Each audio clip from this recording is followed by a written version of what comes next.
Regulations for controlling spread of COVID-19 now on the Public Health Act. We'll have details to this story and more in the National Report. The details to the news for Wednesday, September 16th, 2020. I am Rikisha St. Louis. Government has published new regulations for controlling the spread of COVID-19 under the Public Health Act, which means they are no longer under the Emergency Powers Regulations. Under the Public Health COVID-19 Regulations 2020, some exemptions are being made with regard to wearing face masks.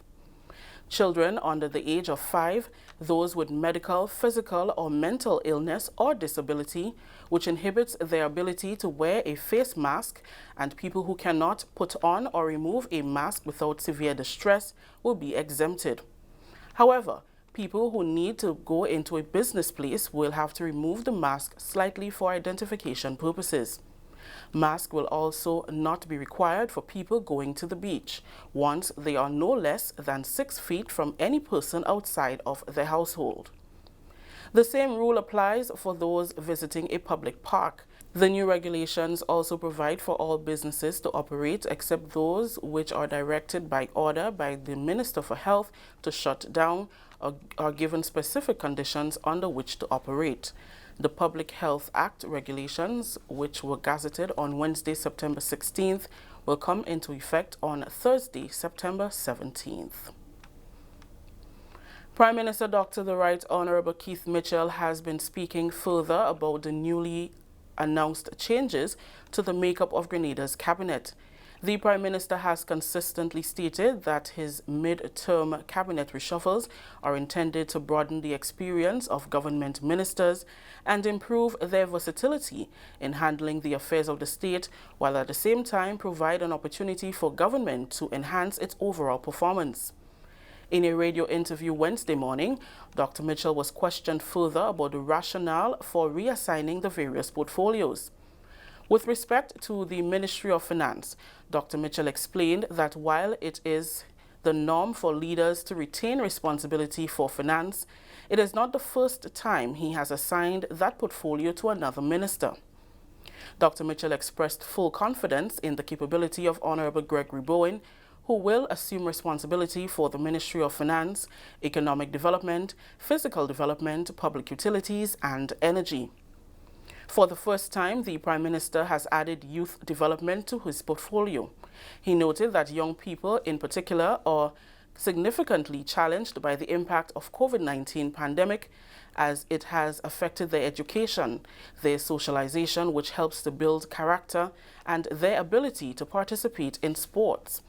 The appointment of Honorable Peter David as Minister for Agriculture, Forestry and Lands has been labelled a demotion by some, but Dr. Mitchell said such a notion is laughable and an insult to the nation's farmers.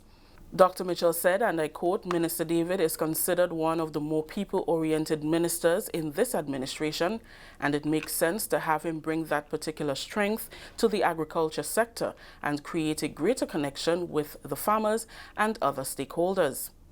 Referring to the appointment of Senator Norland Cox as the Minister for Infrastructure Development, Transport and Implementation, Dr. Mitchell said, and I quote, "Although he is not elected representative, as a senator, he has demonstrated the maturity, communication and people skills required for that position," unquote. On the separation of hospital services from the General Ministry of Health, Dr. Mitchell said it was critical to do so. The changes in the ministerial appointments will take effect on Monday, October 5th, 2020. This is the National Report. The news will continue after the break. The house was shaking. Then said the story here, babe. Crack, and the roof had gone. Man, I was so scared, I nearly wet myself. Only those who have lived it can truly understand the devastating fury of a hurricane's wind. The house across the road just get up and roll over. Hurricane force wind.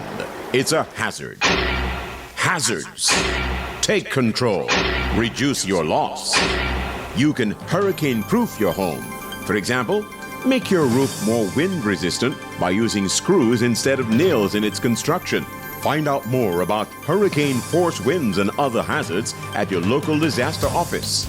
A message from the National Disaster Management Agency and Sedera. Welcome back. Close to $500,000 EC worth of ICT equipment was officially commissioned during a virtual handover ceremony to the New Life organization NEWLO on Wednesday morning. The project was selected through an evaluation process by the Universal Service Fund Committee and recommended for funding because of the anticipated impact of ICT to the organization's educational development. Minister with responsibility and oversight for the National Telecommunications Regulatory Commission and the Universal Service Fund, Honorable Gregory Bowen, said government is cognizant of the importance of implementing policies that have positive implications for education, employment, innovation, and entrepreneurship. With projects like this one being commissioned today, the government continues to take conscious steps to prepare our youth for the fourth industrial revolution so that they can exploit opportunities in cloud computing, digitalization, and artificial intelligence, just as every other country in the world is striving to do.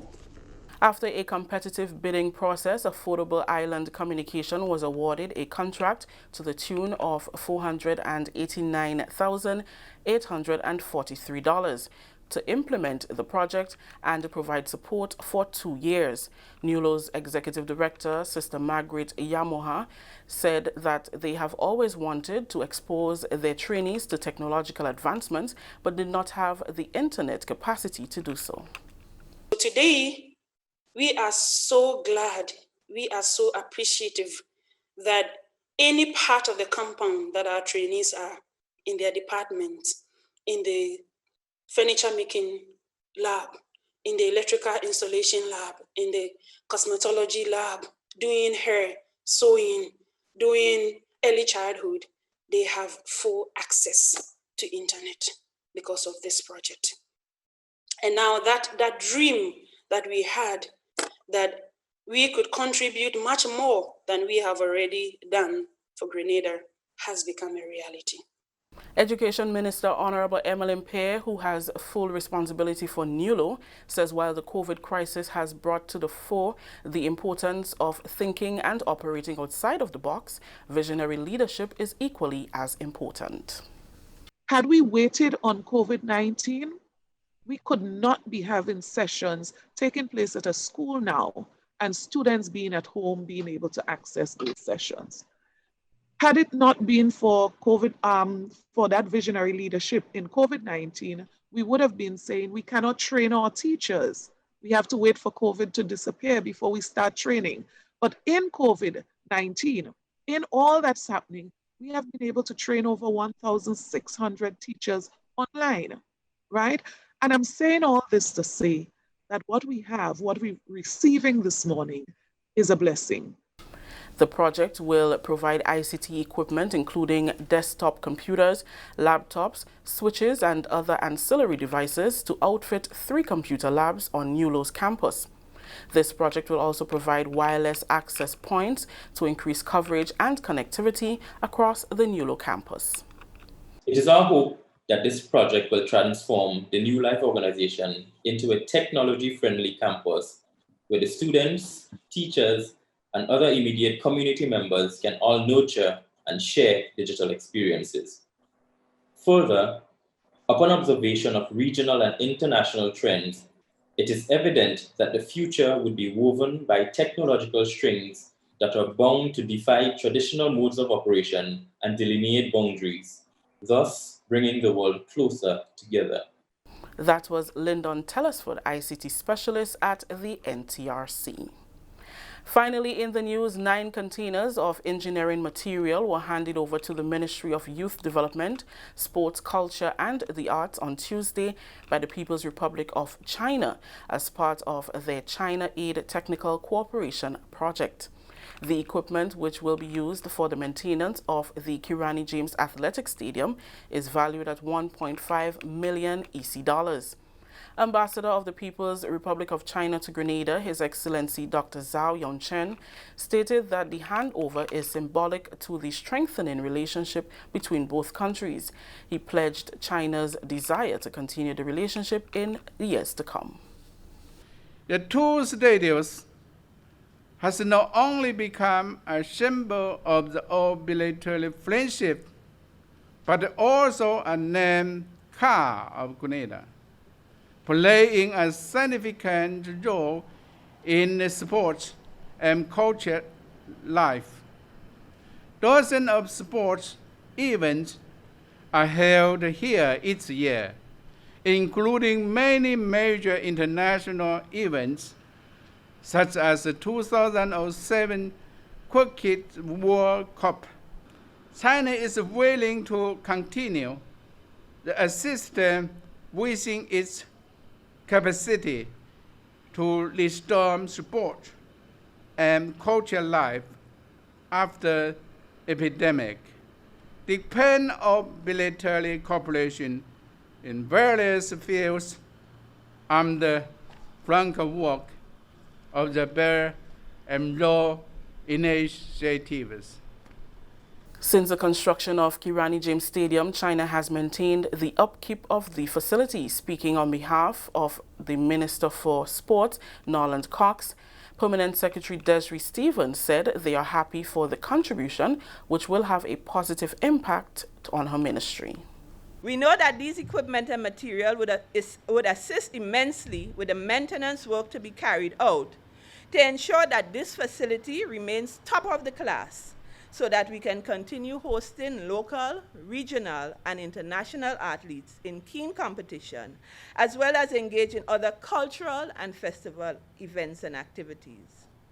I want to take this opportunity to extend my sincere thanks on behalf of the government and people of Grenada to the People's Republic of China through Ambassador Dr. Zhao Yongchen for the tremendous support given to the Ministry of Sports in facilitating this and many other projects. Foreign Affairs Minister Honorable Peter David explained that the donation will not only benefit the Ministry of Sports, but all sectors of the economy. The aid for the National Stadium and the aid given by China for sport is aid that is helping us to become independent, to become more self-sufficient. Not self-sufficient, as I said, there is no country in the world that will become self-sufficient, but it is helping us develop the pillars of our economy. So when we have the Kirani, the assistance given to develop athletics, and we have our sportsmen, and I want to commend all of the persons involved in sport. You've done a tremendous job over these last couple of years to put Grenada on the map. I want to give them a round of applause for the work done in that regard. And when we go on the map in sport, we go on the map to develop a pillar of our economy, which includes tourism. And tourism improves agriculture because we bring more people to eat our agricultural products. So there is linkages in every sector. And the Chinese government and people have been giving us assistance in every single one of those pillars so that we can develop our economy. That story just ended the national report for today, Wednesday, September 16th. Let's recap the top story. Regulations for controlling spread of COVID-19 now under Public Health Act. On behalf of the entire news and production team here at the Government Information Service, I am Rakisha St. Louis saying thank you for joining us. Until next time.